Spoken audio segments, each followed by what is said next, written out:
इसी तरह इज्तिमाई तौर पर गुनाहों के जो नुकसानात होते हैं उनमें से एक ये भी है कि जिल्लत और रुसवाई उस कौम का मुकद्दर बन जाती है। अल्लाह और उसके रसूल की नाफरमानी की वजह से, गुनाहों की कसरत की वजह से वो कौम जलील हो जाती है। आज अपनी तरफ देख लें, मुसलमानों की तरफ देख लें, आज मुसलमान कौम जो है बहसीयत कौम कोई इज्जत नहीं, कोई मुकाम नहीं, जलील और रुसवा हो रहे हैं।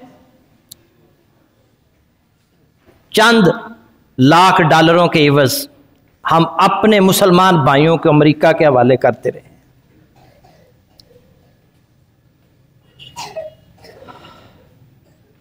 नबी सल्लल्लाहु अलैहि वसल्लम ने फरमाया, इज़ा तबाया तुम बिलईनती, जब तुम सूदी लेन देन करोगे, व अखज़तुम अज़नाबल बकर व रज़ीतुम बिज़्ज़रई, सूदी लेन देन करोगे, गायों की दुमों को पकड़ लोगे, खेती बाड़ी पर राजी हो जाओगे, व तरकतुमुल जिहाद, जिहाद तुम छोड़ दोगे, सल्लल्लाहु अलैकुम ज़ुल्लन, तो अल्लाह ताला तुम पर ऐसी जिल्लत और रुसवाई मुसल्लत कर देगा, ला यरफ़अहु अन्कुम हत्ता तरजिउ इला दीनिकुम, जिसे तुमसे उस वक्त तक नहीं उठाएगा जब तक तुम अपने दीन की तरफ वापस लौट कर नहीं आओ।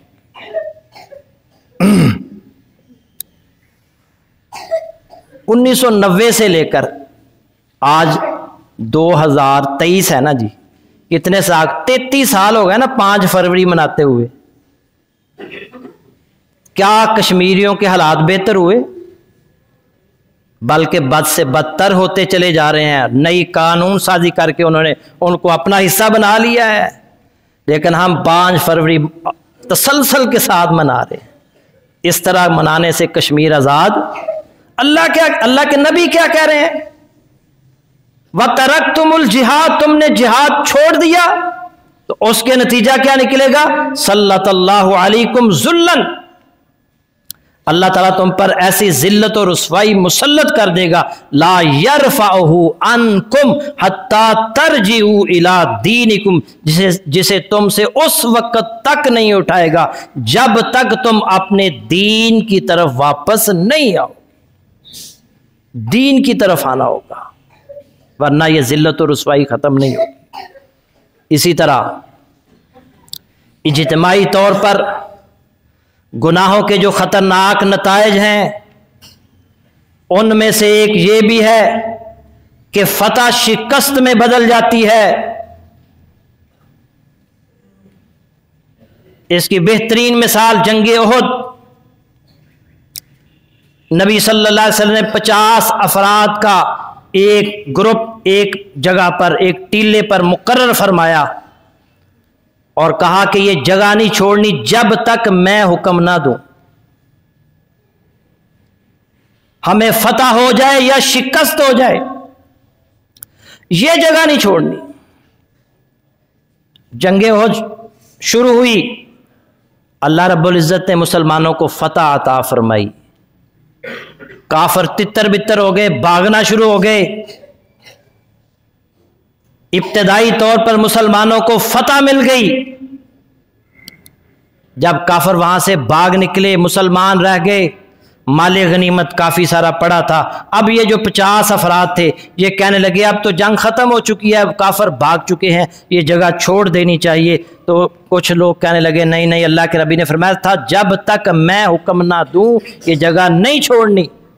इख्तिलाफ आपस के अंदर पैदा हो गया और 40 सहाबा उस जगह को छोड़कर मैदान जंग में आ गए। उस टीले पर सिर्फ 10 अफराद रह गए।